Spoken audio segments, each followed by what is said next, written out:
Gisaba indirimbo. Ni ukubanza kugera live.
mbonye hari umuntu turi kumwe uri kudukurikira umbwiye yuko ngo amajwi atumvikana neza, amajwi ari hasi cyane. Reka nanjye ntacyo numvaga. ntacyo mwumvaga. Okay, ikibazo aho kiri ndahazi. Hagati aho ngaho ndabasuhuje abantu mudukurikiye muri iki kiganiro cyacu twise uruhare rw'umukristo mu kubaka sosiyete nziza. Uyu munsi rero tukaba turi kuganire cyane cyane ku kwibuka. Muzi yuko turi mu bihe byo kwibuka. Uyu munsi nibwo iyo gahunda yatangiye. Ariko kandi nanone turi mu gihe iki cyumweru ni icyumweru cy'impuhwe z'Imana, ni icyumweru turi muri noveni cyane cyane twebwe bo mu muryango remezo. Ku cyumweru gitaha tukaba tuzizihiza umunsi mukuru w'impuhwe z'Imana. Ni gahunda rero twashatse guhuriza hamwe kugira ngo turebe ukuntu zishobora kuzuzanya muri iyo gahunda yacu yo kuvuga ngo turebere hamwe umukristo ashobora kubaho ate, ibintu nk'ibyo ngibyo kwibuka. Noneho rero twebwe nk'abakristo twarebye dusanga muri iki cyumweru turimo kubaho impuhwe z'Imana, dushobora kureba tuti none izo mpuhwe z'Imana zishobora kongera iki cyangwa kugabanyaho iki. Tukareba rero umutagatifu wacu Kizito Mihigo, tukavuga tuti yatubereye urugero mu kugira impuhwe mu kwibuka. Indirimbo yacu rero ntabwo tuyirekera aho ngaho, reka twongere tuyiporopoze kuko twifuzaga rwose ko itangirana natwe, cyane cyane ko harimo interuro muri iyo ndirimbo, harimo interuro uyu munsi nayo twifuje kuzirikanaho, ariyo ya yindi ivuga ngo jenoside yakorewe abatutsi niwo musaraba w'uru Rwanda. Reka rero twongere dushakishe iyi ndirimbo turebe ukuntu twongera tuyiba partage. Voilà, nabonye aho ikibazo kiri, rero nongere nyipartage rwose, hanyuma nyuma yaho turakomeza twungurana ibitekerezo. Ntunganye kamera gatoya, turakomeza twungurana ibitekerezo kuri iki kiganiro cyacu turimo. Reka rero tushyiremo indirimbo.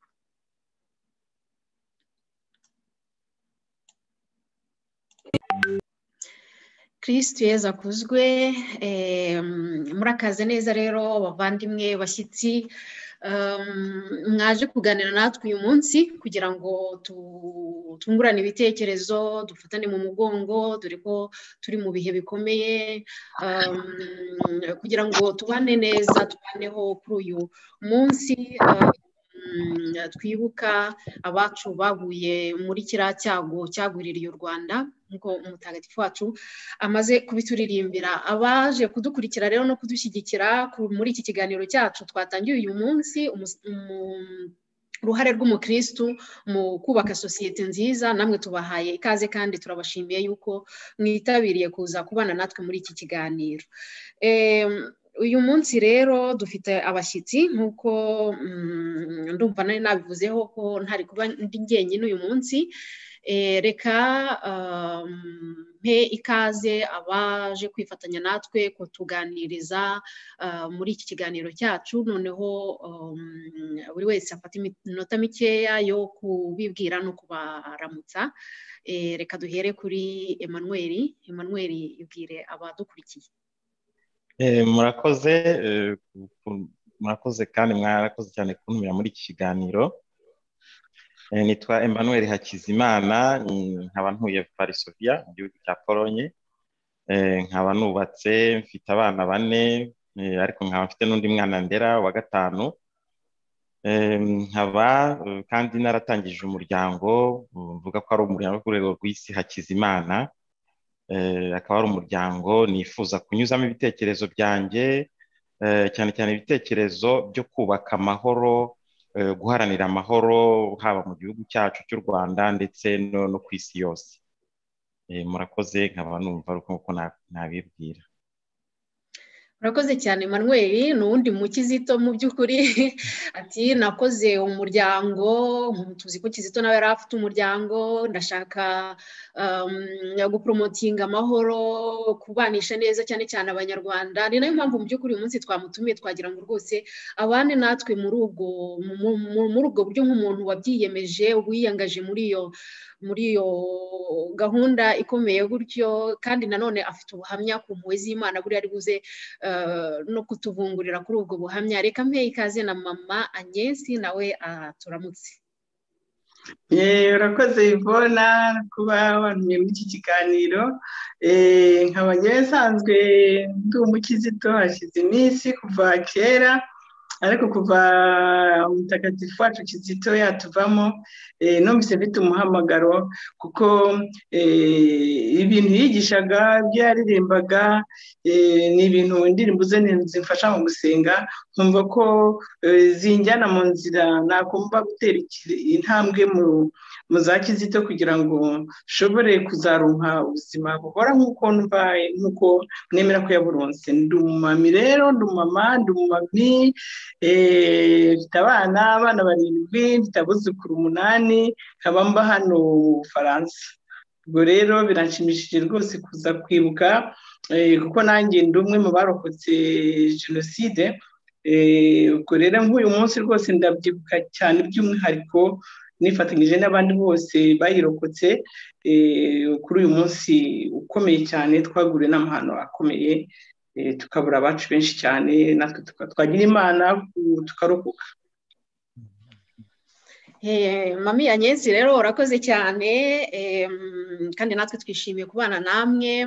Mami Agnès ni umurwanashyaka cyane cyane ku birebana na Kizito, umuryango remezo. Turabana mu muryango remezo, tuba turi kumwe mu masengesho, ndetse ndashaka ko mumunshimira cyane kuko niwe udufasha gushyira igitabo cya Kizito mu Kinyarwanda kugira ngo tubagezeho bya biganiro. Uyu munsi twagisimbutse ariko ntabwo twibagiwe, kuwa gatanu tuzaba turi kumwe mu kiganiro tumenye tuzirikane mutagatifu Kizito.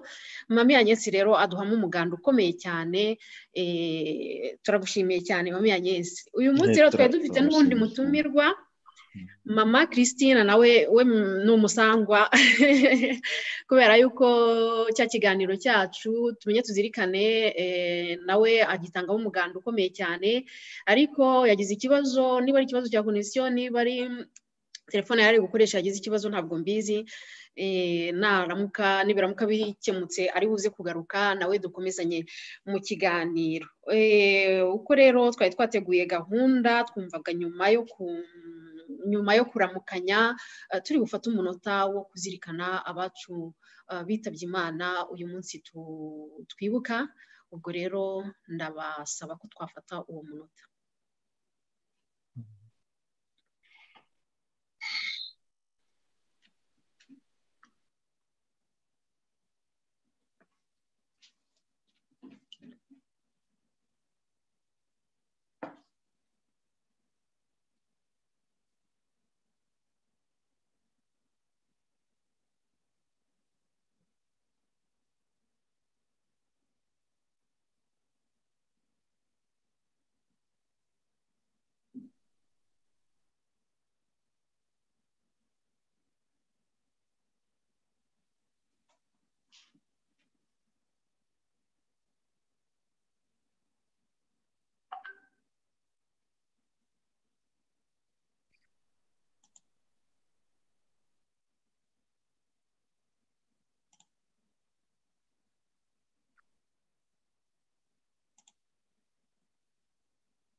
Reka tuvuge isengesho rigufiya cyane ryo kuragiza abo bavandimwe bacu bose. Yezu ugwa neza kugira ngo abiyereke iteka. Ku izina ry'Imana Data na Mwana na Roho Mutagatifu, amina. Yezu ugwa neza, girira ibyuya by'amaraso watutubikanye i Getsemani, maze ubabarire abacu bapfuye. Yezu ugwa neza, girira ko wababaye bagukubita, maze ubabarire abacu bapfuye. Yezu ugwa neza, girira ko wababaye bagutamiriza ikizingo cy'amahwa, maze ubabarire abacu bapfuye. Yezu ugwa neza, girira ko wababaye uhetse umusaraba ujya ku musozi w'i Karuvariyo, maze ubabarire abacu bapfuye. Yezu ugwa neza, girira ko wababaye bakubamba ku musaraba, maze ubabarire abacu bapfuye. Yezu ugwa neza, girira inyota n'ububabare byakurembeje ku musaraba, maze ubabarire abacu bapfuye. Yezu ugwa neza, girira ko wababaye upfira ku musaraba, maze ubabarire abacu bapfuye. Nyagasani ubahe iruhuko ridashira, maze ubiyereke iteka baruhukire mu mahoro. Amina. Imana ishimwe cyane ko iduhaye aka kanya ko kuzirikana ku bacu bitabye Imana no kubayereka kugira ngo ibiyereke iteka. Reka rero twinjire mu kiganiro cyacu. Uyu munsi nateguye utubazo tworoshye cyane abashyitsi banjye nabateguriye utubazo two kugira ngo dufashanye kurushaho gusobanukirwa neza no kwinjira neza muri iyi gahunda yacu. Mama Agnès, ndifuza kukubaza ni gute umukristo yakwibuka neza mu buryo bwafasha abantu muri rusange.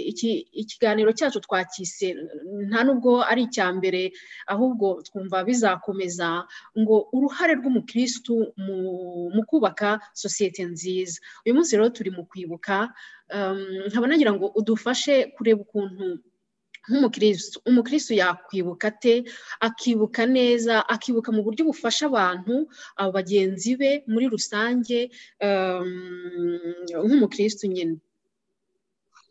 Urakoze Yvonne. Njyewe ndabanza ndebe muri rusange mbese ubundi uko mbyumva njyewe kwibuka ni iki. Kwibuka abishwe cyane cyane bisaba kwakira no kwemera amateka yacu, kugira ngo abarokotse ubwo bwicanyi dushobore kubona imbaraga zo kudaheranwa n'iyo ntimba ngo tubane nayo. Icyizere cyo kubigeraho rero cyava mu kumva ko abariho bose bumva uburemere bwa jenoside n'ingaruka bwagize muri sosiyete muri rusange, haba mu banyarwanda haba no ku isi yose. Ni ikintu cyagize ingaruka ku bantu, kuri buri wese, by'umwihariko nyine kuri twebwe abanyarwanda. Noneho gutyo tukaba twashaka guharanira gukora ibishoboka byose kugira ngo mbese bitazongera. Ariko rero akenshi iyo abantu bibuka bibagirwa ko abarokotse ubwo bwicanyi bagira uburemere yuko akenshi ntabwo bashobora kuvuga kwatura, ntabwo batatura byababayeho bakabibana muri bo. Ariko ibyo nibwo babibanye, hari ubwo hanze udashobora kumenya ko ibyo muri bo birimo kandi birimo bibashegesha, cyangwa se ukaba wagira ngo barabyibagiwe cyangwa barabirenze kandi bikibarimo. Ubwo rero nyine ugumva ko ni ikintu nyine gikomeye ko umuntu muri rusange ugomba gufasha abo bantu kugira ngo bature, noneho nibatura bibasohokemo, bibafashe, bashobore kugira ngo bibavemo, nawe ubumva ushobore kubafasha uburyo wabona ukuntu bakwiyubaka. Ikindi rero ni uko muri rusange ubwicanyi nka buriya bugira ingaruka zikomeye ku barokotse ubwo bwicanyi, kubera yuko babagiraho ingaruka nyinshi cyane. Izo ni zimwe maze kuvuga, ariko ntabwo urebye neza, usesenguye neza, n'abariya bakoze ubwo bwicanyi nabo bibagiraho ingaruka. Ibyo rero ibyo mvuga gutyo bibagiraho ingaruka ni ukureba cyane cyane no ku bana, nibura ntibibagarukiraho bonyine, birakomeza bikagira no ku babakomokaho, ari abakomoka ku barokotse ubwo bwicanyi cyangwa se ari abakomoka kuri abo ngabo bishe. Kuko guhora witwa abasugukuruza banjye bararokotse, cyangwa se undi akavuga njyewe nakomotse ku bishe, ni ibintu bitoroshye gukomeza kubibanamo igihe cyose ngo bizabe ubuziraherezo. Niyo mpamvu rero twebwe rwose wenda nk'abakirisitu, twebwe tugira Imana nk'abakirisitu, njye niko mbibona, ni uko twebwe dufite andi mizero, dufite amizero tuvana kuri kirisitu tugomba gukurikiza, tukumva yuko kirisitu yatsinze urupfu, yadutsindiye urupfu, bityo atwizeza ubugingo buhoraho, yarazutse natwe twijeje kuzuka. Kandi tukazirikana ko kugira ngo ubwo buzima tubugereho nta kundi kuntu byagenda, tugomba gupfa nk'uko nawe yapfuye. Noneho rero aho rero niho mbese n'icyaha kindi nk'uko Kizito yabiririmbye, ni icyaha kibi ariko kitugeza ku cyiza. Ubwo rero nk'abakirisitu nicyo tugomba kuzirikana iteka, yuko twaravutse kandi tuzapfa, ariko ntabwo tuzapfa ngo duheranwe n'urupfu, tuzazuka tubane n'Imana Data mu ijuru. Aho rero niho nyine umukirisitu rero ashobora gufasha abandi kwibuka. Ngewe nkumva ko gufasha abandi kwibuka, burya no muri rusange iyo umuntu yapfuye ugomba kumwegera ukamufasha mwe ku gahinda, ukageza kumwubaka umubwira ko nyine yapfuye niko bigomba kumera, twese niyo nzira yacu tugomba kubyakira mu buzima bwacu. Ariko ukamubwira uti uwawe yapfuye kubera ko yapfuye ariko yagiye mu ijuru. Niba yagiye mu ijuru nta kuntu umuntu yaba yagiye mu ijuru anezerewe, wowe ukiri hano munsi ukomeze uzirikanwa n'agahinda. Ngiye kubaha urugero. Nigeze gusanga umuntu w'umuvandimwe yapfushije mama we ubwo ni mukuru wanjye, noneho buri ya tariki akiyogoshesha, mbese agasubira mu cyunamo uwo munsi rwose. None ndamubwira si kuki ubikora, ati nyine ntabwo ati ntamwibagirwa.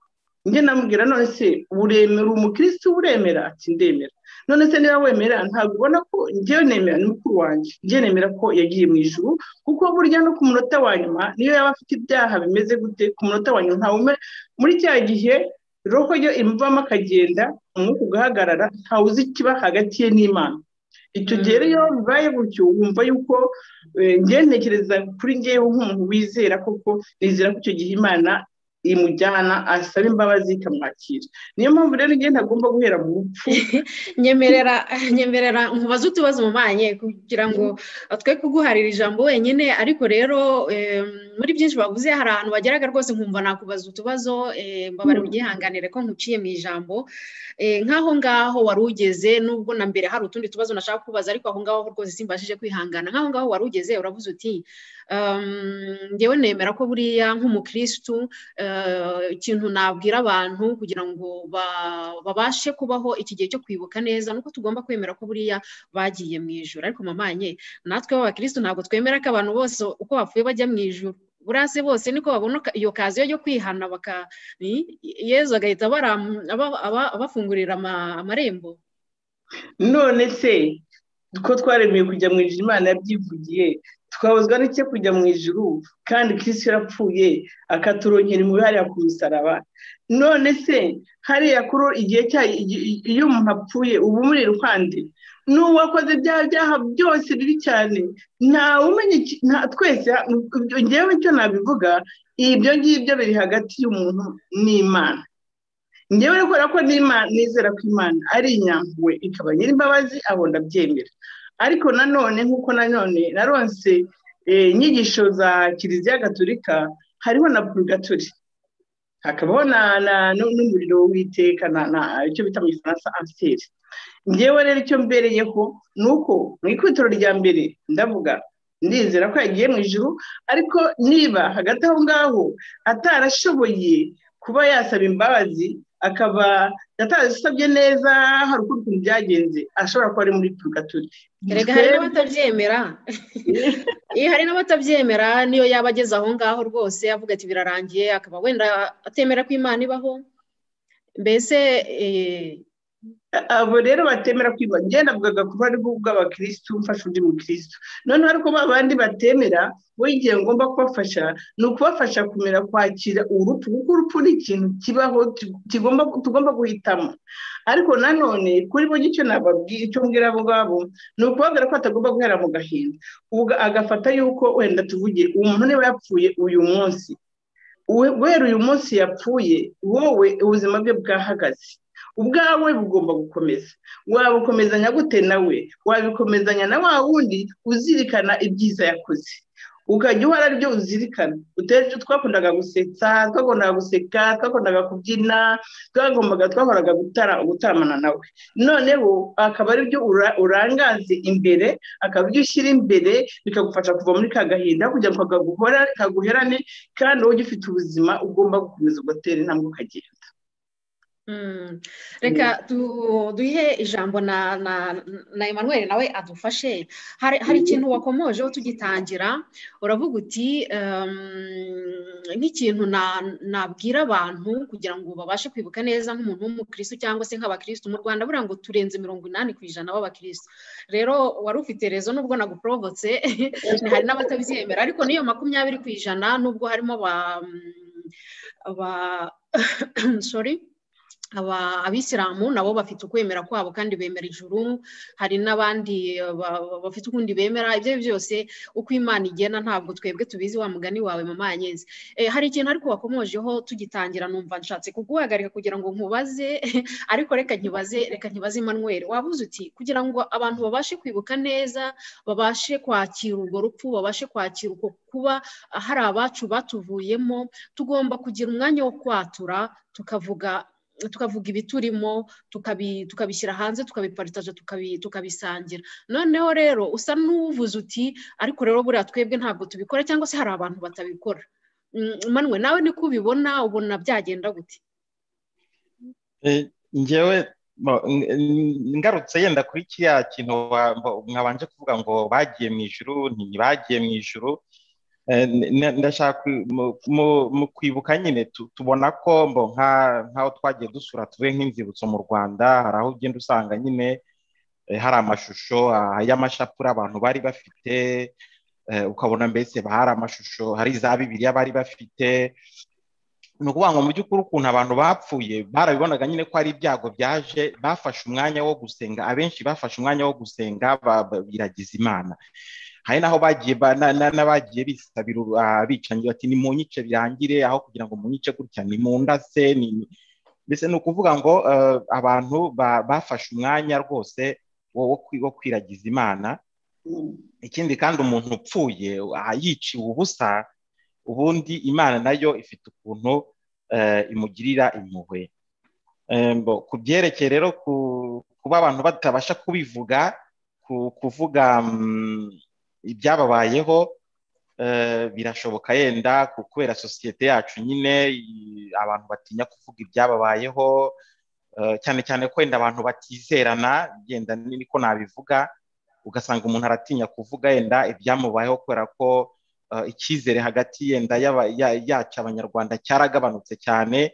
Ariko ni ibintu twagombye nyine gukosora, abantu bakarushaho kwizerana, bakumva ko nyine turi abavandimwe twese, ku buryo wabwira buri mugenzi wawe ikintu cyakubayeho. Ndumva mbese ni mu rwego rwo kugira ngo tugarurane icyizere hagati yacu inyuma y'ibibazo bikomeye nyine twanyuzemo. Mbese nawe urakonfirima yuko ikibazo cyo kwatura, cyo kuvuga ibituremereye nta kirahari mu gihugu cyacu, cyangwa se mu karere k'iwacu, cyangwa se mu banyarwanda muri rusange kirahari, ntabwo abantu batura, ntabwo bavuga. Iki kibazo kirahari rwose, kuko nyine urabona jenoside yakorewe Abatutsi ni ibyago bikomeye u Rwanda rwabonye. Ariko nanone yenda tugarutseho mugano ku butumwa bwa Kizito Mihigo yaravuze ati ariko hari n'abandi bantu nabo bababaye. Aho hantu rwose ni ubutumwa bukomeye yatanze, kuko hari abandi bantu bababaye nabo banyuze mu bwicanyi, ariko yenda bakaba badashobora kubivuga tuvuge, kubera yuko kubera ubwoba, kubera nyine amateka y'igihugu cyacu.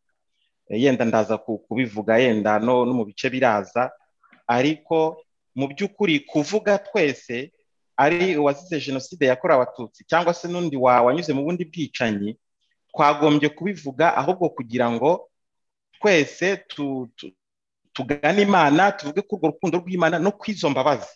Kuko niba harabayeho gushishikariza abarokotse jenoside yakorewe Abatutsi gutanga imbabazi, n'abandi nabo imbabazi zabo nazo zirakenewe.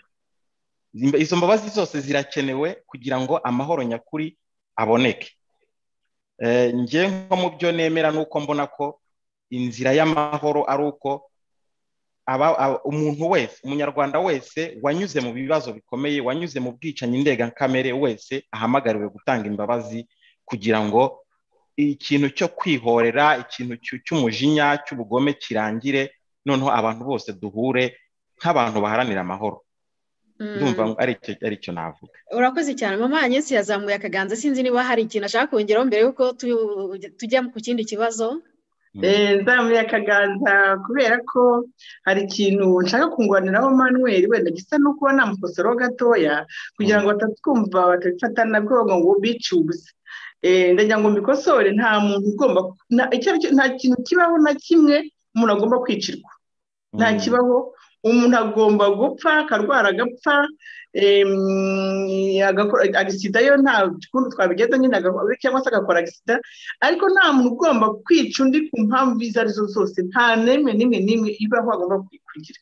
Ndagira ngo mbaraho akantu gatoya nyine mw'ayo minsi ya mbere ngewe numvise ku itariki 8 z'ukwezi kwa 1994, ni umuntu w'umupasiteri yaratambutse, njye ntabwo yambonaga, nari ndi ahantu adashobora kumbona, aravuga ngo nyamuneka muramenye ntimwice abatagomba gupfa. Ako ka mwanya numvise umutima wanjye uhagaze, ndavuga hari abantu bagomba gupfa, bagomba gupfa kubera nta muntu ugomba gupfa. Ndababwiye icyo gihe ibyo nakoraga naho nari ikintu narimo kubakora ko nta muntu wambonaga, narahagaritse ndagenda njya kubaza umufasha wanjye, ndamaze se hari abantu bagomba gupfa, barapfa bazira iki? Ndagira ngo nyine nunganire Manuel atagira abatwumva, nta muntu ugiye kuri ngewe, nta muntu n'umwe ufite uburenganzira bwo kwica undi, kuko ntawe wamuremye, nawe n'umwana wabyaye ntabwo ufite uburenganzira bwo kumwica, ubundi naramwibyariye, ntawe ntafite uburenganzira bwo kwica umuntu. Nicyo nagira ngo aho ngaho abatwumva batagira ngo wenda umuntu avuga ibintu gutyo, ariko nibyo urakoze cyane. afite mama yesi ikintu ashatse kongeraho wenda nanjye ngize icyo nongeraho, ariko mu by'ukuri nta n'icyo nongeraho, ngira ngo ni ukugira ngo tubyumve neza. avuze ati nta muntu n'umwe ugomba gupfa ku mpamvu izo arizo zose. Rero kwicwa ntabwo ari gupfa, kwicwa abiciwe ubusa, kuko wabuze ngo umuntu upfuye yiciwe ubusa, kuko aba yishwe nyine, ntabwo aba apfuye par accident cyangwa arwaye agapfa, yiciwe ubusa. Rero wamugana umuntu ashobora kubyumva nabi. ndakeka neza ndumva Manuel icyo yashakaga kuvuga, twese twamugani ni byiza gupresiza. kirumvikana abantu dukunda kuvuga gutyo, ariko kubera ko hari bwavuga ngo bamucira ubwo gupfa, bamucira gutyo, mbese ni ibintu, ariko birumvikana icyo ashatse kuvuga. Gusa ngewe nagira ngo abantu batazabyumva badusobanure neza ko nta mpamvu n'imwe ibaho niyo wakora bimeze gute, niyo wishe umuntu. Ngewe nyine kuriya abantu nk'abiriya by'ubuteroriste, ngewe kuri ngewe nifuza ko babafata ntibabice, ariko kubera ko baba bagiye kumara imbaga y'abantu barabica, hari ubwo biba ngombwa ko babica, ariko kuri ngewe nawe ntibakagombye kumwica. Njye nicyo kintu, kuko numva nta muntu ufite uburenganzira bwo kwica undi, kereka nyine niba umuntu simbizi nuko mbyumva. Nibyo birumvikana. Mamanye, mbere yuko hari ikindi kibazo nyine nashakaga kubaza cyane cyane Manuel, ariko ndumva nakimubaza nyuma. Wari ukomoje ku buhamya ho gakeya bw'ukuntu wowe byakugendekeye muri jenoside, akantu kakubayeho. Sinzi niba nta bundi buhamya ufite wadusangizaho gatoya mbere yuko njya kugira akabazo mbaza Emmanuel, nawe musaba ubuhamya bwe birumvikana. Ngewe ubu cyo nakongera wenda kuri ubwo buhamya, icyo gihe byabaye ntari nakamenya yuko ntarasobanukirwa ko ntarasobanukirwa kubera ko ku itariki ya 7, impamvu njye ku itariki ya 7 ni uko hari abantu twari duturanye bapfuye, inzibishwe. Noneho rwose abo bantu barishwe, twari duturanye dusanzwe tubazi. Noneho ubwo abantu nibyo mpamvu bavuga ngo yapfuye kubera ko yajyaga mu nkotanyi, undi ngo yapfuye, undi hari uwishwe ngo kubera ko yari hamagaye abantu baze kwica, baje baribeshye baramwica. Ukumva ko nyine icyo kintu ubwo buhamya mfite, ubuhamya buri wenge, ubuhamya mfite ni burebure cyane. Byambayeho ngewe narokotse jenoside ku itariki ya 8, hano ntabwo twabivamo, sinavugira hano ngo tuburangize, ariko icyo kintu ndababwiye ngo cyaramfashe, kikinumva kiramfashe, na n'ubu ngubu ndacyabyibuka. Umuntu yavuze ngo mwice abagomba, muramenye ntimwice batagomba kwicwa. n'icyo kintu cya mbere numvise. None abandi nabo numva hari abantu bagiye kwica, abantu bose barabishana bagiye kwica, ngo genda uzana n'uyu nguyu, ngo genda uzana runaka. Noneho ndavuga ese hari abantu bafite aho bajya, ese ndiyo ndajya hehe? nayo ndajya mbaza umufasha wanjye, ese ko abandi bari bafite ahantu bajya, twe turajya hehe? Ati ntaho nzi. Noneho ubuhamya mfite ni uko muri kiriya gihe utari uzi, abantu benshi cyane batazi ibyo ari byo, batazi ukuntu byagenze. Hari abantu benshi kuko uvuga uti nayo ibintu byagwiriye ku bantu. Ubwo rero nyine ukumva ko nk'abo bapfuye icyo gihe ntabwo n'ubwo simbizi ngo icyo bakoze kugira ngo babice, n'uko kuntu kandi babishwe n'abasirikare, dore ukumva yuko kumva ari ibintu bidasobanutse nyine, kuko amasasu yaraje, twese amasasu twagiye kubona tubona amasasu araje ari menshi cyane. Nk'ayo masasu tuberwa nk'amahindu. Cyakora hari abantu twasenganaga bari baravuze ngo bizaza, hari amahindu azagwa muzayitege. Kuko numvise ibyo niko nabona amahindu, amasasu ameze nk'amahindu, twese turanyagana turirukanka twicara munsi y'ibitanda. Ubwo rero muri icyo gihe twinjira munsi y'ibitanda nibwo haje kugeramo abantu bapfuye. Bishe abantu. Ni ubuhamya butoya sinavuga kuri byinshi. urakoze cyane. Ibyo ari byo byose buhoro buhoro tuzagenda twongeraho n'ubundi. Ubu ngubu icy'ingenzi ni ugufashanya kubaho neza uyu munsi wo kwibuka nk'uko twabihisemo. Emmanuel, mu kanya wari uvuze uti nanjye nari nakanusa ku kantu ngo abantu nk'umuntu upfuye yiciwe ubusa ng'Imana igira uko imugirira neza, imugirira impuhwe, mbese imworohereza, niko umuntu yavuga. Wowe uhera hehe uvuga ikintu kimeze gutyo? Hari ukuntu se, hari aho byaba byanditse se mu kwemera kwacu, wenda hari ukuntu ngewe naba ntarasobanukiwe neza ibya katekisimu yacu, cyangwa se hari ubundi buhamya nawe waba ufite, mbese tuvungurireho nawe. Ubundi ni ukuvuga ngo ni ikibazo cy'ikinyarwanda, yenda gusobanura ibintu mu kinyarwanda usanga bigorana nyine, umuntu abura ijambo arakoresha. Ariko nashatse kuvuga ijambo martyr. Mu ijambo ry'igifaransa bita martyr, sinzi ukuntu umuntu yarekera mu kinyarwanda. Niryo nashatse mu kinyarwanda umenya ari uwohowe Imana, uwohowe Imana. Ariko sinzi ko abantu bapfuye muri jenoside bose buri umuntu yavuga ko bahowe Imana, nubwo wenda benshi bari abakirisitu, wenda bishwe bazize ubusa, niko umuntu yavuga. Mamanye ntunkubitse. Donc bazize uko bavutse gusa, niko reka aba ariko tuvuga, no? Reka nkuganire. Njyewe uko bivuze, ubu maritire ubundi bwo nyine mu kinyarwanda ngo ni uguhora yapfuye ari muri katekisimu, muri kiliziya gatolika, ni ugupfa uhowe Imana kubera ko bakuzijije Imana wemeraga, bakuzije ibikorwa by'Imana wakoraga gutyo. Ariko hariya muri jenoside ntabwo ari uko bose bemeraga Imana. Muri rusange ijambo maritire ushobora kuba maritire ikindi kintu, inzirakarengane. Inzirakarengane, reka dukoreshe inzirakarengane. N'iryo jambo ni ukuvuga ngo nari naribuze nyine. Ariko ikibazo cyanjye Manwe, ikibazo cyanjye amfite ntabwo nashakaga kugaruka cyane aho ngaho ngo biciwe ubusa, ahubwo nashakaga kugaruka kuri kariya kantu k'impuhwe Imana igirira umuntu upfuye atyo mu buryo bw'inzirakarengane. Ntacyo mu by'ukuri yagukozeho, nta cyaha yagukoreye, nta nabusa. Wowe uramufasha, uramwishe. Wowe watubwiye uti Imana buriya igira ukuntu ibagirira impuhwe. Nzi ko wowe usanzwe ufite ubuhamya ku bijyanye n'impuhwe z'Imana. Tuvungurireho gatoya udusobanurire, kuko buriya hari ibanga ushobora kuba uzi twebwe tutazi. Ikintu nyine nemera kandi nkunda, numva ni n'umuhamagaro wanjye, nyine ni umuhamagaro wo kwamamaza impuhwe z'Imana, kuvuga urukundo rw'Imana, kuvuga ku mbabazi, gusobanura icyo ngicyo cyonyine ngo umuntu upfuye nyine inzirakarengane. Nanjye bisa nkaho bingoye, ariko yenda kubera ko unsabye kuvuga ku mpuhwe z'Imana, yenda reka ngira ikintu mvuga yenda ku mpuhwe z'Imana muri rusange. cyane cyane ko turimo tunitegura nyine icyumweru cy'impuhwe z'Imana, turimo tunavuga ibyerekeye kuba umukristu nyawe, ni iyihe nkunga umukristu yatanga mu byerekeye kubaka sosiyete nziza.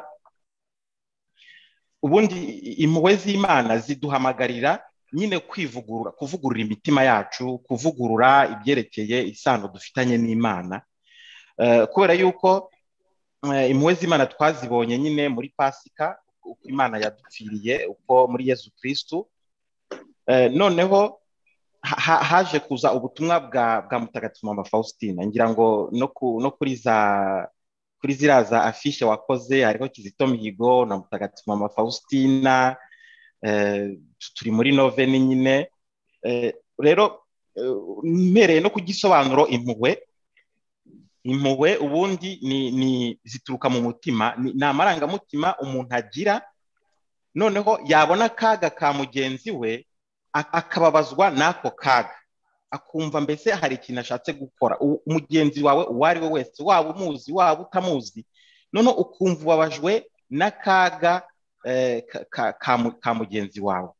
Icyo ni kimwe mu gisobanuro cy'impuhwe.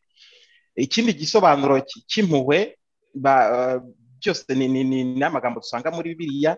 Harimo ijambo cyane cyane bakoresha risa nka nyababyeyi y'umubyeyi. Ubundi umubyeyi wabyaye mu nda ye ngo yumva aho buri mwana yaturutse, aribyo bita igishyika cy'umubyeyi, ku buryo n'iyo umwana agize ikibazo ibyo ngibyo mama Agnes mu kanya arabitubwira neza. Ku buryo n'iyo tuvuge n'umwana ashobora kuba ari ahandi hantu mutari kumwe, ariko yagira ikibazo ukabyumvira mu nda. Buri mwana ukagenda umwumvira, ufite ahantu umwumvira mu nda. Imana rero nayo ni uko nguko imeze. Buri muntu ni nk'aho ari mu nda y'Imana, buri muntu yaturutse mu nda y'Imana. Kandi none tugiye ku kindi gisobanuro nyine, ni ukuvuga ngo ni urukundo rukomeye rwizirika kuri buri muntu.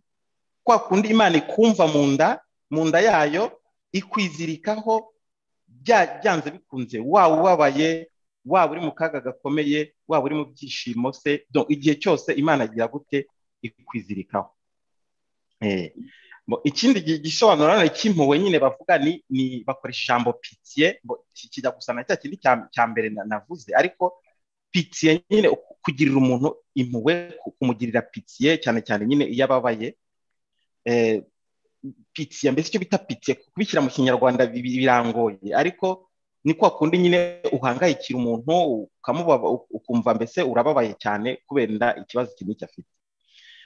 Ikindi kintu nanone ku mpuhwe z'Imana avuga ni uburyo bwo kubabarira nanone umuntu wakugiriye nabi. Ari nabyo nyine tubona ukuntu Imana yatubabariye ikadupfira ku musaraba, akaba ariyo mpamvu Imana yo idusaba kugira gute kubabarira bagenzi bacu. Rero turebye ibyo bisobanuro byose nyine ko Imana ifite urukundo rukomeye rwa rundi nyine rwo hejuru, gusobanura biragize bitoroshye, ari narwo nyine rugenda rukurura abantu. Yenda ngarutse no kwikira twavuze ngo kubera urwo rukundo rwayo, niba umuntu apfuye ari inzirakarengane, Imana ngewe kubera urwo rukundo rwayo rukomeye, numva ko Imana igira gute imwakira. Noneho rero tuvuze nanone ku butumwa bwa Mama Faustina, ni uko Imana yagiye yiyereka abantu. Urabona mu isezerano rya kera bw'Imana yajyaga yohereza n'inkuba, ikohereza imyuzure, ariko yageze aho irabireka, yohereza Yesu Kristu aradupfira. Noneho na nyuma ya Yesu Kristu, Imana yakomeje kubona ko abantu bakomeza kwigomeka, noneho ihitamo umubikira Mama Faustina, iramubwira ati ntabwo ngishaka kugaruka nka kera nkubitisha abantu inkuba, nkoresha imyuzure, ahubwo noneho nkohereje ngo ujye ku isi yose, ugende wamamaze impuhwe zanjye, uvuge yuko impuhwe ariyo mizero ya nyuma y'ikiremwa muntu, niyo mizero ya nyuma mbere yuko Yesu Kristu agaruka. Ni ukuvuga ngo Imana yatanze amizero, mbese amirukiro ya nyuma tugomba guhungiramo ni impuhwe z'Imana, mbere y'uko nyuma y'izi mpuhwe z'Imana twasobanuriye muri Mutagatifu Mama Faustin, nta kindi kintu kizaza, ni Yezu Kristo uzagaruka mu ikuzo rye. aho ngaho ko numva bikomeye. Ni ukuvuga ngo rero impuhwe z'Imana zihamagara nyine kutuvugurura, zikatugira abakristu beza, zikatugira abantu bemera, ariko nta nubwo zinareba abakristu gusa Gatolika, zinareba n'abantu bose, kuko impuhwe z'Imana wazisanga no mu madini yose. Noneho rero iyo umuntu amaze kumva urwo rukundo rw'Imana rukagukurura, kandi ngira ngo Mama Agnes nabyo yavuze ati buri twese tuzasanga Imana, ukumva ko turi mu nzira twese dusanga Imana, ugira gute? Uravuga uti ariko reka mpindure ibyo nabagamo, reka nivugurure, reka mbanire neza abandi bantu. Ikindi kandi nuko impuhwe z'Imana zireba akababaro ka buri muntu wese, nk'uko nabivuze ati ni ya myumvire yo mu mutima ituma nyine umuntu areba akababaro ka mugenzi we. Ni ukuvuga ngo impuhwe z'Imana zireba ayo mateka twanyuzemo y'ubwicanyi bwakorewe Abatutsi, ariko kandi nanone impuhwe z'Imana ntabwo zirengagiza nyine abandi bantu nabo bakozweho n'ubwicanyi, nabwo bugikuruye impaka. Noneho nibyo koko. Noneho uranyibukije, bitumye njya ku byerekeye noneho impuhwe z'Imana na Kizito Mihigo. Kizito Mihigo yagaragaje impuhwe. Icya mbere, yababariye abantu bishe papa we, yaramubabariye rwose, amuha imbabazi. Ikindi cya kabiri, Kizito Mihigo yegereye abantu bishe muri rusange, bakoze jenoside yakorewe Abatutsi, kuko yagiye kubasura muri gereza, yashyizeho gahunda zo kubasura muri gereza, akajyayo akabatega amatwi. Ikindi nakurikiye n'ibiganiro yajya atanga, kiriya kiganiro avuga ngo umusanzu w'umuhanzi mu byerekeye gushaka amahoro, yarabivuze ati dukwiye kumva impamvu abo bantu bishe, dushaka impamvu, tubumve, tubatega amatwi, kuko aho hari no mu kiganiro avuga ngo aho kwica ngo gitera, wakwica ikibimutera. Aho hantu harakomeye cyane, kuko ni ngombwa ko twumva ese kuki urwo rwango rwaje rukageraho abantu bica abandi bantu. Iyo hari ikintu nkunda kuvuga kandi numva mu biganiro byanjye nzajya mvuga cyane, ibyerekeye les idéologies du mal, ingengabitekerezo z'inabi. Ingengabitekerezo z'inabi zituruka hehe? Aho hantu niho tugomba gushaka iyo ngengabitekerezo, kuki umuntu agomba kuba umuntu mubi kugeza aho yica undi muntu. Noneho hari n'undi muntu twaganiye arambwira ngo ubundi rega, iyo umuntu yishe umuntu niwe uba wapfuye mbere. Niwe upfa mbere, mu by'ukuri aba yapfuye mbere y'uko agira, niwe le premier victime. Nibura muri roho. Aba yapfuye mbere y'uko yo kwica undi muntu. Noneho ikindi kintu, ahandi hantu nyine noneho hari ha gatatu mbona nyine Kizito Mihigo yagaragarije impuhwe, ni uko yarenze akababaro ke. Yarenze akababaro ke rwose, aravuga ati nubwo nazize ubwicanyi bwakorewe Abatutsi, ariko ntabwo byanyibagiza abandi bantu nabo bababaye.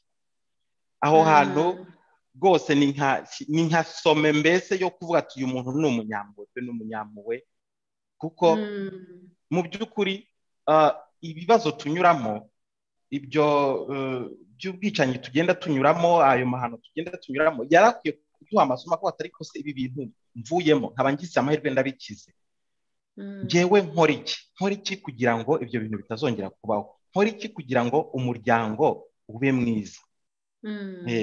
Aho kugira ngo umuntu avuge ati ngiye kurwana intambara, ngiye kwica nanjye abandi bantu, nihorere ngire mpembere inzangano n'ibiki byose, ahubwo ayo mahano tuyarebe tuvuge tuti ntabwo dushaka.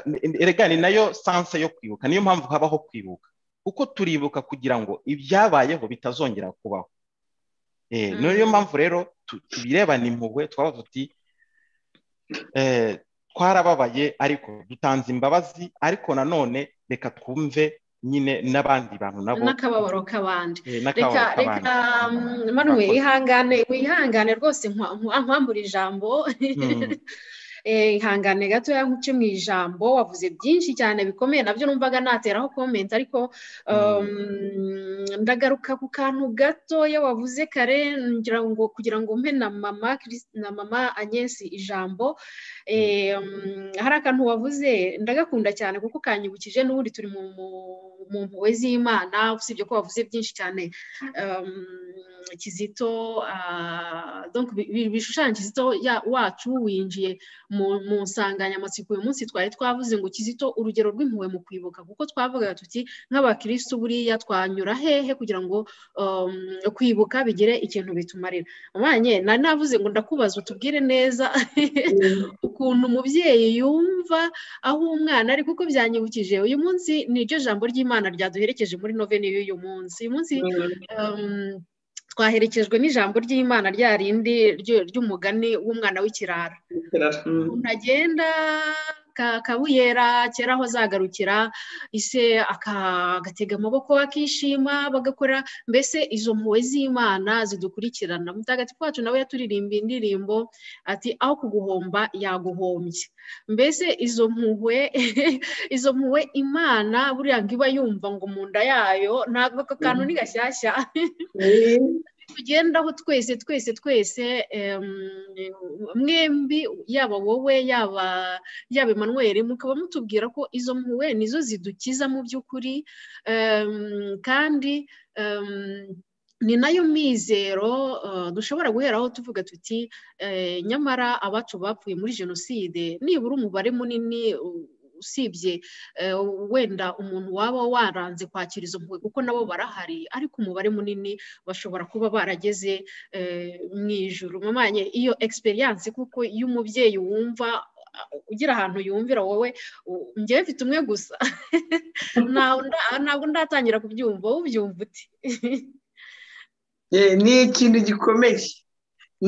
gikomeye kuko njyewe mfite abana bakuru ni abagabo n'abagore nabo bafite abandi bana ariko iteka bahora ari abana njyewe n'abana noneho uyu uhora akantu gato karakoma uti none yabagize iki ako kamwanya akantu gato karakoma ukumva uramutekereje kuba ari ikintu mbese iteka nyine biguhoramo kuko uhora ari umwana umuntu wa wundi wamubyaye w'itambambuga ntabwo ujya wumva ko atari umwana ko nawe bihora ari umwana aho rero nyine ni muri ya nyababyeyi rwose nyine bavuga ngo amashereka akikora ntoza ni aho ngaho rwose habaho hahoraho nicyo kintu gikomeye rwose Emmanuel yavuze nk'uko natwe abana bacu tubagirira icyo kintu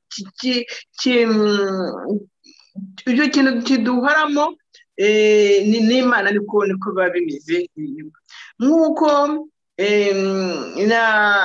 Yezu yarabivuze yabitubwiye ngo Imana yavuze ngo none ngo mwebwe ko mumenya guha abana banyu ko mutabaha inzoka ko mugomba kubaha ibyo barya ko mumenya kubaha ibyiza none Imana yo mu ijuru data wo mu ijuru ni kuki we yajya kubaha ibitaribwa byo kukumva yuko nyine aho ngaho Yezu muri iyo vanjiri yarabivuze umwana w'ikirara rero ngewe ndabihera wa mugana wavuze ngo ndatanga ubuhamya ndabihera ngenda umwana mutoya iwacu baradutunganyirije twebwe abatatu ba nyuma batumira nako twanze gucyura inkoko twacyuraga inkoko niho turazicyura zikanga gutaha none wacu nawe gutaha kujya mu kibuti cyazo harimo inzoka twe ntabwo twe twayibonye noneho bageze aho ngaho mama yakoreye afite imirimo ukomeye cyane adashobora kugera hagati araza ati mwicare hariya mwebwe niba kwicara hariya ngibyo nkora ndabirangiza ariko nze nicyurira inkoko ahasigaye turabonana dutegereje arazi inkoko azicyura ariko ntiyazicyuye mutabanje ngo rusake yari yagiye ku muvumu muremure cyane dushobora kubibona ubwo rero aragenda arayihamagara arayijyana ayigejeje ya nzoka iramucira ariko ubwo ngubwo twebwe amaze kuvuga ngo araje ngo agiye kubyikorera twahise twumva ko igikurikiyeho nyine agiye kutubona nyine namara kuzicyura nyako watukubita tubirana twaranyegeye turagenda turabura nijoro turabura noneho ibyo bintu byose byabaye bavuga ngo aramuciye twavuga bya washakira kudukubitira iki ntabwo twakora ibikurikiye ntitwabimenye baraye badushakisha ijoro ryose ariko ijoro ryose ntabwo bakwemye baraza bashakisha umuzigiba noneho ngewe nahishe ahantu dushobora kumbura mbonye burema agahinda kabishe ubwo nguso turamuvana hehe ngo noneho inzoka yazamuriye ibi biragenda gutene noneho numva ko banshaka kuko bankunze ndazi ndiyerekana nuko nyerekanye batiwe barishima cyane nyine ugahita wumva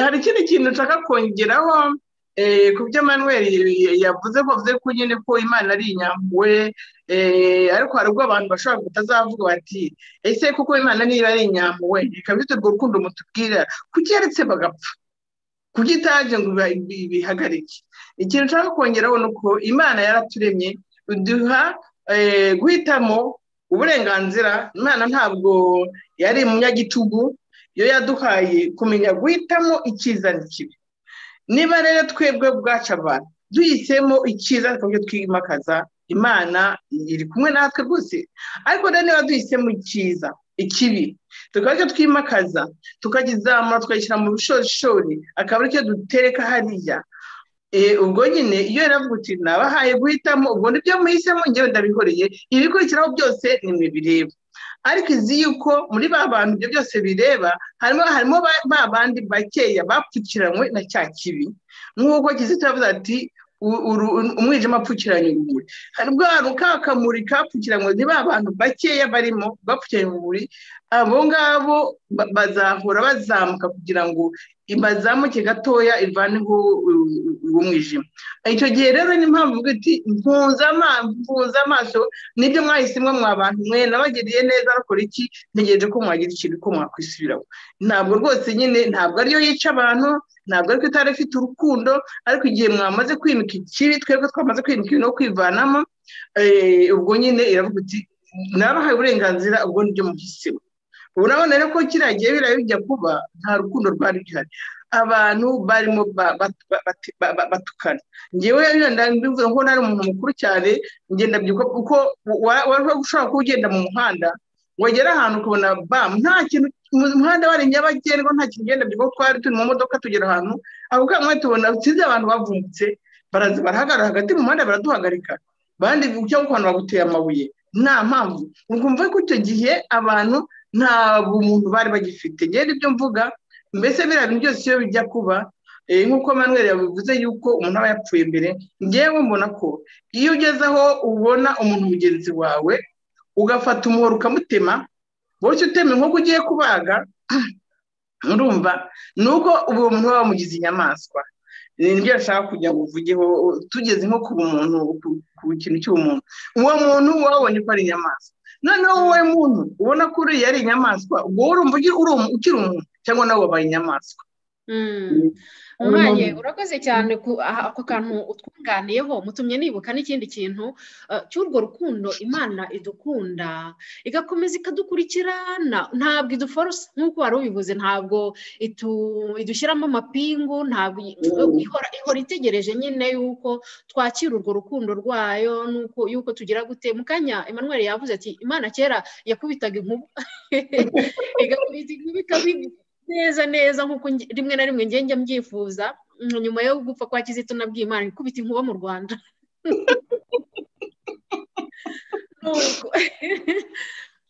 ariko Imana ntigikubita inkuba yageze aho yohereza Yezu none umwana wayo w'ikinege ajya ku musaraba kugira ngo ikunde idukize nuko none nyuma yaho yohereza mama Faustina nk'uko mu kanya Emmanuel yarabikomojeho ariko twebwe nk'abanyarwanda noneho Imana yatwohereje n'umubyeyi wayo nabyo tubigarukeho kugira ngo aze tubwire ati bana banjye mbese yabonye twatangiye kuba inyamaswa kwa kundi mu mwanya yari ari kubivuga mu kanya umuntu ageraho agahinduka inyamaswa mu by'ukuri iyo utangiye kubona ko mugenzi wawe nta gaciro agifite ushobora kumwica nta kibazo ibintu nk'ibyo ngibyo mu by'ukuri ntabwo nawe hari ukuntu waba wataye ubumuntu noneho Imana ikareba uko kuntu tumeze ntabwo irekera iyo ngiyo ngo ivuge iti ni akazi kabo ndabihoreye reka da irakomeza ikagerageza kugeza ubwo rero noneho mu Rwanda iwacu yohereje umubyeyi wayo Bikira Mariya imyaka 10 mbere y'uko ayo mahano atugwirira. Mutagatifu wacu yarabitwibukije inshuro nyinshi cyane, buri mwaka yajyaga ikibeho kuhataramira kugira ngo yongere atwibutse urwo rukundo Imana idukunda. Mwumva urwo rukundo Imana idukunda kugeza ku munota wanyu, igakomeza ikadukurikirana, igakomeza ikatubwira iti nyabuneka, igakomeza iyo ni yanyababyeyi nyine. Ubu rero tugana ku musozo, ndabona ikiganiro cyacu gitangiye gusa n'ikiba kirekireho gatoya. Nashakaga kubaza Mama Agnes, tumaze imyaka 27 mu Rwanda twibuka aya mahano yatugwiririye. Twatangiye tureba ukuntu ni ubuhe buryo umukristo ashobora kwibuka neza, bikamufasha we, bigafasha na bagenzi be, bigafasha n'abandi. Ndagira ngo Mama Agnes udufashe kureba muri iyi myaka 27 tumaze mu Rwanda, buriya twibutse dute, tugeze hehe uyu munsi, ejo hazaza twabigenza gute kugira ngo uku kwibuka nyine bigira icyo bimara, bigira intambwe biduteza, cyangwa se niba ari n'intambwe twateye hagati aho ngaho, dufasha gusesengura ku kantu, turebe niba kuko kwibuka mu Rwanda dukora imyaka 27 irarangiye hari icyo bitumariye. Ubwo kubera ko ntaba mu Rwanda, ngeze ba mu Rwanda ngo mbe nabisobanukirwa ibyo kwibuka, cyakora nagiyeyo rimwe njya kwibuka abanjye, ndahagera ariko ndabunamira rwose, ndabunamira mu isengesho n'abo twari kumwe, nuko ndagenda. Ariko njyewe icyo numva nk'umukristo, kwibuka buri mwaka nibyo, ariko njyewe ntabwo, njyewe mu bukristo bwanjye simbyiyumvamo, sinzi ukuntu nabivuga. Njyewe mu bukristo bwanjye, mbese njyewe nk'uko nabivuze mbere, numva yuko tugomba twageze igihe, umuntu agira igihe cyo kubabara, akagira n'igihe cyo kwishima. Njyewe nkumva ko twarababuze, barabadutwaye, ariko igihe tugeze ni ukuvuga twagombye kuvuga uti bageze mu ijuru. Nuko no tuzirikane ko bageze no mu ijuru. Abagiye muri purgatori twarabasengeye, tuzirikane rwose abo bantu ko bari mu ijuru, tugira niba barageze mu ijuru, natwe duharanire kugira ibyishimo, aho kugira ngo aka gahinda kadutsikamire. Njyewe mbona dukoze kwibuka, njyewe rwose ubwo nyine bafite uko babigeza, kugira numva ntagomba gutsikamirwa n'agahinda. Nabuze abantu benshi cyane rwose, nta nubwo umunani babara rwose, ni benshi cyane. Nabuze abavandimwe, umuryango irarimbuka yose, nabuze abo babyara banjye, abana babo, nabuze abantu benshi cyane pe. Ariko njyewe kugeza kuri uno munsi numva ko ntagomba gutsikamirwa n'agahinda ngo kamporeho buri mwaka nze nkubita amarira, ahubwo kandi wenda gusa niyo kuko bari mu ijuru ndakomeza ndire, aho kugira ngo nanjye mpanane kugira ngo nzabasange. Njyewe niko mbibona, njyewe nk'umukristo guharanira nk'uko nazabasangayo. Nk'ureba Kizito, nibyo twararize kuko kubera ko intege nke zacu twararize, ariko ubu muri kino gihe Kizito ari mu ijuru, aho kugira ngo dukomeze duharanire, dukomeze turire, ahubwo we icyatumye ajya mu ijuru ni iki? Nicyo numva ngiye twajyamo. Kandi ibyo bintu ntabwo tubivana kure cyane, tubivana mu isengesho rya Dawe uri mu ijuru. Isengesho rya Dawe uri mu ijuru, ku ikubitiro rya mbere aho ritubwira ngo icyo ushaka gikorwe munsi ngo gikorwa mu ijuru. Icyo gihe ni ukuvuga ko iyo urwanyije ibyo bintu ugahora muri ako gahinda kakutsikamiye, uba wanze kwakira ubushake bw'Imana. Ubushake bw'Imana icyo gihe rero nyine ni ikintu k'umukristo, ikintu cyose kikuba ugomba kucyakira, ukayitura Imana ikagukomeza. Ikindi cya kabiri ni uko ivuga ngo tubabarire ibicumuro byacu nk'uko tubarira ababiducumuyeho. Noneho rero niba ushaka kugira ngo gahunda gakomeza kugutsikamira, nuko wowe wagiriweho izo ngaruka mbi ugomba kubabarira kugira ngo nawe babarirwe. Ni ukugira ngo babarirwe nawe uzagere muri cyasi, kuko nubwo tuvuganye umwana w'ikirara yaragarutse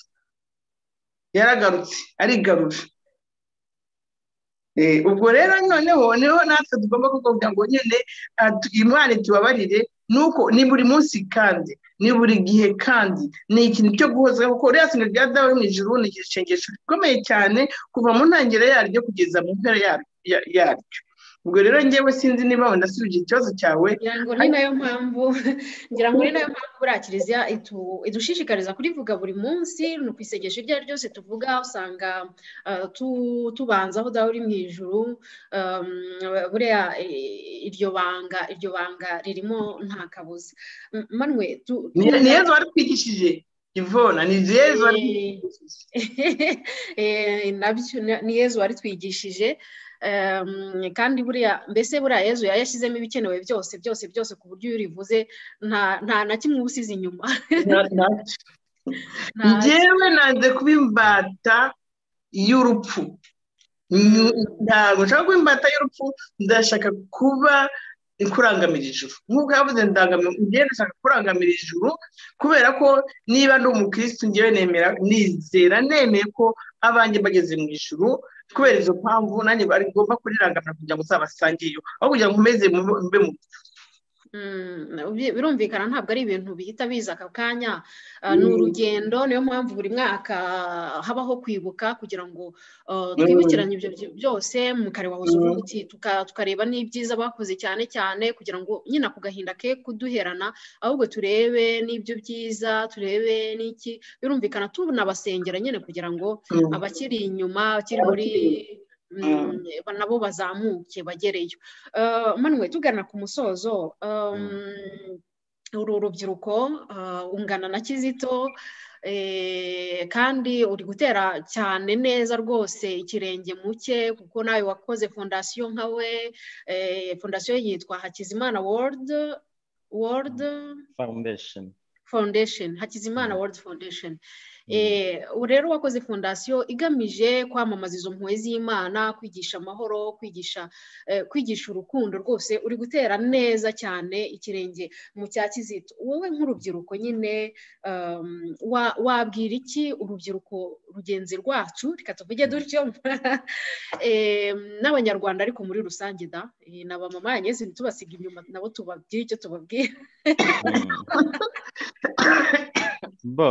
njyewe rero ikintu navuga ndatanga yenda ubutumwa bwo byerekeye kurwanya ingengabitekerezo ya jenoside, ariko ndanivugaho nihereho kandi n'urugero Kizito Mihigo yampaye nyine rwo kuvuga kurenga akababaro kanjye. njyewe ubuhamya bwanjye nzagira igihe cyo kubutangaza, kubuvuga. njyewe narokotse ubwicanyi bwakorewe Abahutu, naraburokotse kandi uko nabubonye.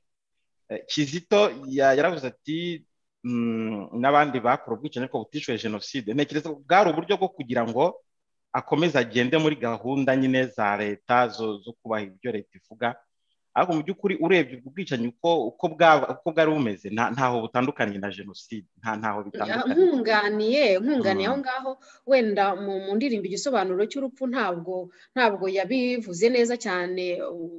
Ntekereza ko iriya ndirimbo iyo yandika ari hanze wenda yari kubivuga mu magambo yabyo, ariko mu gitabo yasize yanditseho arabisobanura neza, akabivuga mu mazina yabyo. Rero yarabivuze ko hari n'Abahutu bapfuye byaba mbere na nyuma ya jenoside no hagati muri jenoside. Nyine muri jenoside hari abapfuye nyine kubera ko bari bahisha Abatutsi, kubera ko bari inshuti z'Abatutsi, kubera ko hari abari bari bashyigikiye FPR.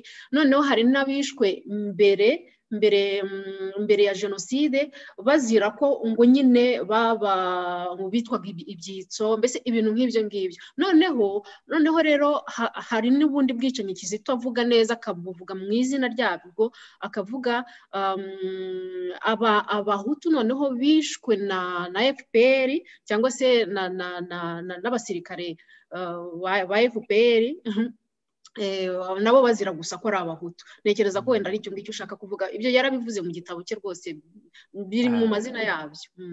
nuko numva ntabwo nabonye umwanya wo kugisoma, ariko nyine ubwo bwicanyi uko bwabaye nabonye ntaho butandukaniye na jenoside. ni itsembabwoko narwo donc hari n'imiryango nyine, hari nk'umuryango witwa Global Campaign for Human Rights Watch wavuze ati ni jenoside, ukora declaration ati ni jenoside yakorewe abahutu. Njyewe naraburokotse, uko byagenze narabibonye. Icyo navuga rero ni uko ntabwo ngomba guheranwa n'agahinda ngo bitume ntekereza kwihorera, ngo mvuge ngo abatutsi ngo nibapfe bashire, ngo abatutsi. Kubera iki? Abatutsi ni abantu nk'abandi, ni abana b'Imana, twese turi abana b'Imana. Nkaba numva ahubwo kubivugaho noneho tukabivuga, njye nifuza kuvuga kuri ubwo bwicanyi, ariko shishikariza kubabarira, kuko hari ikintu cyo kwikanga ngo abantu bari hanze ngo bari gutegura indi jenoside. Ntabwo ariko bigomba kugenda, ntabwo bagomba gutegura. Kubera iki? Ntabwo bagomba gutegura jenoside, ahubwo nyine ni ukuvuga ngo byose tubirebe hamwe, tuvuge tuti ni amahano akomeye yagwiriye igihugu, icyo nakwita tragedy, ni grande tragedy. Ni ukuvuga ngo jenoside yakorewe abatutsi, nubwo bwicanyi bwakorewe abatutsi nabwo twakwita jenoside, tubishyira hamwe none ni ntuza, ni grande tragedy, ni amahano akomeye isi yabonye mu mpera za kiriya kinyejana, ariko abantu yenda bimwe batanitaho cyane, ariko ni ibintu abantu bakwiye kuzirikanaho nyine, bakabyibuka kugira ngo duhagarike ibyo bintu, tubihagarike bitazongera kubaho. Njyewe nkaba numva impuhwe z'Imana niyo nzira yonyine ishobora gutuma buri muntu wese wababaye ahozwa ku mutima, kandi noneho akagira gute, agatanga imbabazi. Niyo mpamvu njye no mu rugamba nyine rwanjye harimo kurwanya ingengabitekerezo yo kwica abatutsi, ingengabitekerezo ya jenoside yo kwica abatutsi rwose ngomba kuyirwanya, nirwo rugamba ngomba gukora. Nkanarwanya nanone nyine, nkanarwanya ko nyine nanone abahutu bakongera kwicwa nyine bazira ubwoko bwabo. Ibyo byose rero nyine ni Imana ibishoboza, ni urukundo rw'Imana, ariko kandi birimo n'ingorane. Buriya rero ngiye kubabwira ingorane mpura nazo. Nk'uku nguku hari abantu benshi bakora ko ibyerekeye ubwicanyi bwakorewe abatutsi ndabyumva pe, kandi ndabahoza rwose, barababaye. Mfite inshuti z'abantu barokotse jenoside benshi, cyangwa se mu bwoko bw'abatutsi benshi. None ugasanga ahubwo abantu gatoya tugana ku musozo, iminota itangiye kudushira, ugasanga nk'abantu barabinziza ngo wowe ngo abatutsi ngo barakuguze ngo kubera ko ngo urabavugira. Urumva nkaba nagira nk'icyo kibazo, ariko no ku rundi ruhande ndakora ko mvuze ubwicanyi bwakorewe abahutu, nabo bakaba bavuga ngo mfobeshe jenoside yakorewe abatutsi. Urumva ko umuntu iyo wiyemeje guharanira amahoro, iyo wiyemeje kuvuza ukuri, uhura n'ibibazo ku mpande zose, kuko navuga ko intagondwa ziri ku mpande zose, ariko tugomba kubirebana none, kubirebana impuhwe, twere kubacira urubanza ngo nibapfe ngo bashire, ngo abanaba ngo abakoze ubwicanyi bwakorewe ngo abatutsi ngo nibapfe ngo bashire.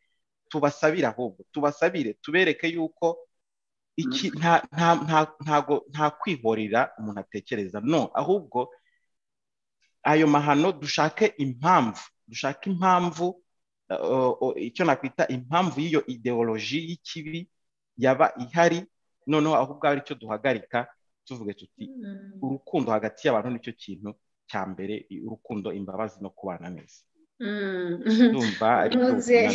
Nkunze cyane ukuntu urangije urukundo hagati y'abantu, nicyo kintu gikomeye. No mu ndirimbo ya Kizito yitwa Iteme niko arangiza avuga, hari agateruro karangiza kajya kurangiza nyine hasi akavuga ngo nurangiza kumva iyi ndirimbo kandi ngo wibuke yuko icy'ingenzi ari urukundo. Iriya ndirimbo rero njyewe mba mbona igisobanuro cy'urupfu ari nk'incamake yayo. Muzazumve zombi, ujya kumva igisobanuro cy'urupfu kumva ni nk'incamake y'Iteme, kuko Iteme ni iminota 20, igisobanuro cy'urupfu ni iminota 10. Usanga rero harimo icyo kintu. Emmanuel, ndagushimiye cyane ku bana natwe wagize, ku buhamya bwawe umaze kuduha, n'iyo engagement watangiye, rwose ukomereza aho ngaho, n'urundi rubyiruko rurebereho rwose tuba abakizito dutera ikirenge mu cya kizito muri ibyo ngibyo cyane cyane byo guharanira amahoro, byo gusenga, dore ko kizito byose byashibukiraga mu gusenga. Ni ukuri ngewe mbona nitudasenga, nitutongera guha umwanya mu mitima yacu Imana, bizatugora cyane. Imana irakomeza ikadukurikirana, twahoze tubiganiraho kenshi, ikohereza nyina wa Jambo Kibeho, ikabonekera Mama Faustine ikababwira iti nyaboneka mbwirira abana yuko impuhwe zanjye arizo zizabakiza, ikohereza umwana wayo ku musaraba, ikaduha ba Kizito, irakomeza ikadukurikirana nyine muri urwo rukundo rwayo. Ni ukuri kureba Kizito ntumubone mbere na mbere nk'intumwa y'Imana, uba wamurebye mahushu niko navuga kwa kundi ubona umuntu wigendera cyangwa se ubona ikintu wigendera ukabona ni cyiza, ariko ntujyemo imbere ngo urebe neza ubwo bwiza bwacyo, aho bushingiye, uko bumeze, kugira ngo urebe niba wabasha no kukigana cyangwa se ibintu nk'ibyo ngibyo. Kizito rero ugiye kumureba neza ubona ikintu uhita ubona ni uko yari intumwa y'Imana, akaba yari afite nyine ubwo butumwa bwo kunga abanyarwanda, bwo kwibutsa abanyarwanda yuko Imana ibakunda, ibafitiye impuhwe kandi ishaka kubakiza bose. Mama reka nguhe ijambo nawe dusoza, wari wazamuye n'ubundi ikiganza buriya wari udufitiye akantu, hanyuma rero uze kurangiza unasezera ku bavandimwe badukurikiye dusoza ikiganiro. Akajambo nazamuriye ikiganza ni ibintu byanditse muri igitabo cya Mama Faustine, ko yavuze yuko mbona cyo kintu gikomeye cyane cyamaze kutugeramo twese tukacyumva. Ndumva nta muntu wakongera kuvuza icyo ari cyo cyose no mu buzima bw'uhohoterwa. Ni uko umuntu uhagaze imbere yacu, we hari ubwo yajyaga kwakira abantu munsi bamushyize kuri akeye, noneho yajya kwakira umuntu, noneho we akabona nk'umuntu usa nabi wambaye ibintu by'ibishotogoro byacikaguritse nyine, agaturuka yabona yambaye gutyo, yamugera imbere akabona Yesu. None uko ko nyine noneho akamusobanurira ko mbese twagombye gusobanukirwa ko nk'ubu nkubona Yvonne imbere yanjye hano gutyo, mbona ko muri wowe ufitemo Yesu. Emmanuel uri hariya afite Yesu. Umuntu wese mpuye nawe, wa wundi usabiriza, wa wundi ukora ibyo byose, muri we Imana yaturemye mu ishusho ryayo, ko buri muntu harimo Imana. Noneho kubera izo mpamvu, niba nta guhohotera, mpohoteye Yesu gutuye, mpohoza Imana igutuyemo. Icyo kintu cyo kintu gikomeye. Niba rero numva ko nubaha Imana, nuvuga ko niba nje kuhotera, mpohoteye Imana, nagombye kubihagarika. Niba nemera Imana, nagombye kubireka. Icyo rero nicyo kintu nyine cyo cy'umuntu cyo Faustine, Mama Faustine ahuraho na Kizito, kumva ko buri muntu wese ari Imana, ari Imana. Ubwo rero nyine ntabwo tugomba kuvuga byinshi, ngana ku musozo ngiye ikintu navuga nuko tugite ikintu cy'umuntu, turebe buri muntu wese ko ari Imana imbere yacu. Noneho tubone ko niba ko ari gukora ibintu bibi, ubone ko ntuvuge ngo niyo Imana ikora ibintu bibi, niyo Satani yaje, ni rwa mwijima waje ugapfukirana, rwa rumuri. Noneho twebwe nk'abana b'Imana ni ukugenda tukajya guhanagura, tugakuba kugeza igihe niyo Mana yapfukiranywe imurituyemo izamuka tukayibona. Ubwo rero wenda ikindi gihe nzaba ubuhamya bw'icyo kw'ako kantu. Nuko rero ngewe icyo ntahamagarira abantu bose ni ukugira ubumuntu, abakirisitu bavandimwe, mubone umuntu wese, twese nanjye ndishyizemo, duharanire buri munsi kumva yuko uri muntu uhagaze imbere yacu uwo ari we wese, yemera atemera, afite Imana imutuyemo, yaremwe mu ishusho ry'Imana, gutyo kandi mbese turi bamwe. Icyo narangirizaho. Urakoze Mamanye. Reka rero tushimire abantu babanye natwe muri iki kiganiro cyacu, umusanzu w'umukristu mu kubaka uruhare. Impamvu ntangiye kubyitiranya nuko twatangiye dutekereza umusanzu w'umukristu. Birumvikana twari turimo gukopera Kizito nk'uko twabyiyemeje ko tuzajya tumukopera ibintu byose, uko yatambukaga, uko yahumekaga, kugira ngo kubera ko tubona yuko uko kuntu kwatumye abona Imana akajya mu ijuru, natwe rero iryo juru turarishaka, wowe twavuze tuzajya tumukopera. Uwo muri uko kumukopera twatangiye dutekereza ngo iki kiganiro tuzacyita, ubundi mbere twari twashatse kucyita harya ni nguki mamanye twari twashatse kugira ngo twigane noneho umuvandimwe abanteye agatekerezo ati se ubundi wacyita umusanzu w'umukristo nubwo turabazi kamemu mama Yesu ndibuka niwe watubwiye atari ko burya umusanzu ni ikintu utanga ubishaka naho uruhare uhamagariwe ubwo rero niko uruhare rwaje ariko ngiye kuko mbere hari hajemo umusanzu nyine nzajya mbyitiranya niko nabaye bavandimwe rero mwadukurikiye mwabanye natwe Imana ibaduhera umugisha mwinshi cyane utagabanyije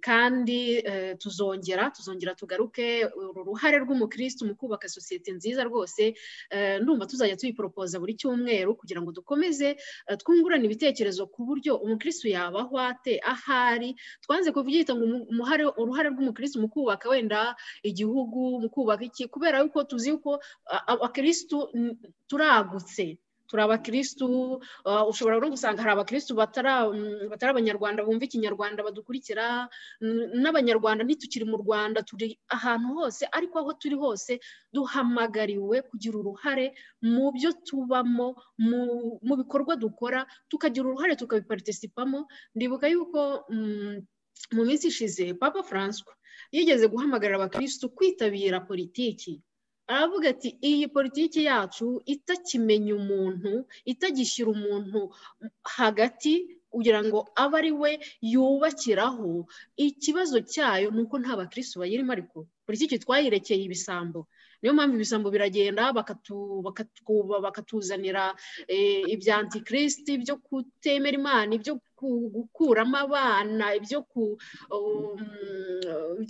kutubaha Imana mbese bakatuzanira iby'isi nyine cyane ariko hagiyemo umukristo ashobora kuvuga ati oya turi abakristo benshi bakeneye yuko ku cyumweru tuzajya turuhuka amasuperimarishe ku cyumweru ajya afunga ibyo ngibyo ni urugero nari mbahaye rwo kumva yuko umukristo ashobora kugira uruhare mu bintu byose dushobora kureba uruhare rw'umukristo mu kubaka ingo nziza kuko ingo tuzi yuko ariyo kiliziya ya mbere ntoya niho byose bitangirira uruhare umukristo ashobora kugira mu gutunganya umurimo we aho akora ku kazi ke neza bikaba byafasha sosiyete muri rusange urwo ruhare rw'umukristo rero tuzajya turuporopoza buri cyumweru kugira ngo dukomeze twungurane ibitekerezo muri iyo sanse reka rero nshimire abandimwe mwabanye natwe ba Emmanuel wakoze cyane kubana natwe muri iki kiganiro kandi uzagaruke n'ukuri mama Agnes wakoze mama Christine sinzi ikibazo yagize buriya turaza kumushaka twumve twizere yuko ari amahoro namwe rero mwari muri kumwe natwe mwadukurikiye Imana ibaduhera umugisha naho ubutaha reka turangize twumva indirimbo nanone yo kwibuka ya mutagatifu wacu nuko nirangira nyine ubwo turaba twarangije naho ubutaha ciao ciao ciao ciao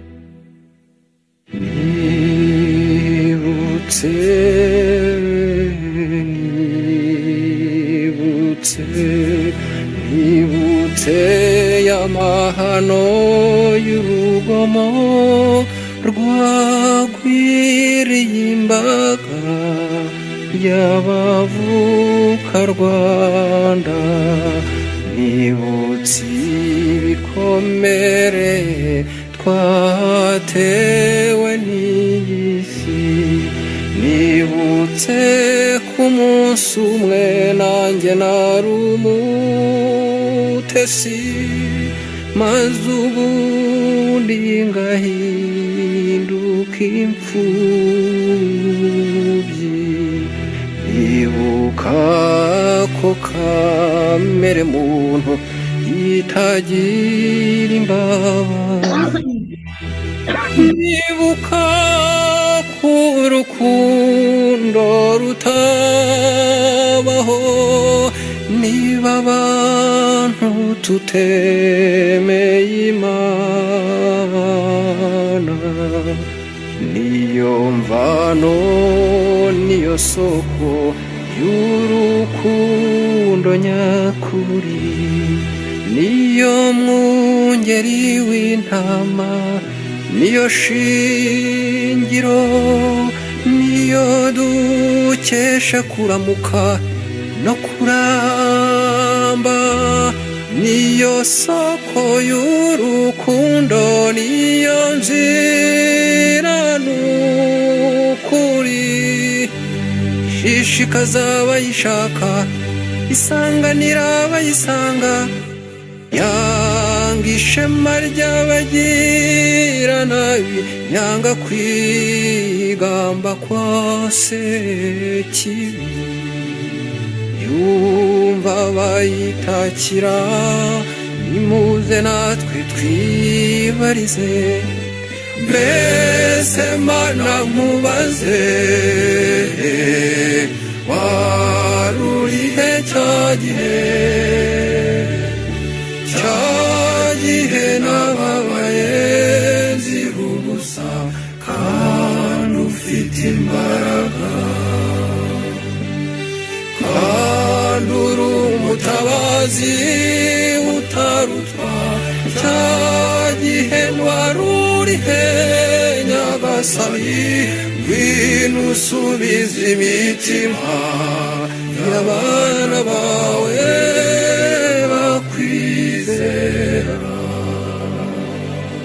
ngwino utwumvishe twabakwemera ko wowe utakwicwa n'umupanga, ngwino utubwire iby'ubwo buzima utaruga hano ku isi, azuzuna dutera umwete n'umurava, dutsinde ibigeragezo,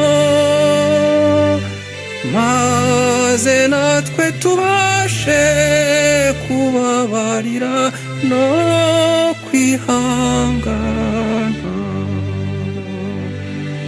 ngwino utwumvishe twabakwemera ko utakwicwa n'umupanga, ngwino utubwire iby'ubwo buzima butarubuga hano ku isi, maze uzuna dutera umwete n'umurava, dutsinde ibigeragezo,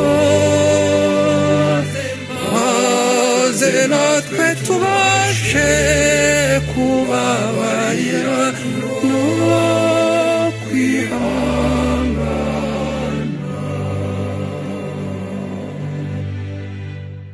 Igihe nari nihebye Nyagasani, nagusezeranije kuramutsa undokoye, nanjye nakubera indahemuka, mu buzima bwanjye nzaba nshigaje, nzagerageza kukwitwaraho, nzakubera imfura, nzaba intumwa yawe, iyi nshingano yanjye Nyagasani, inkomeze,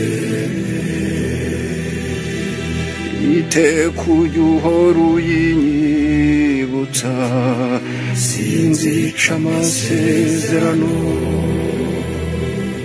ndetse bijye bimbera n'urwibutso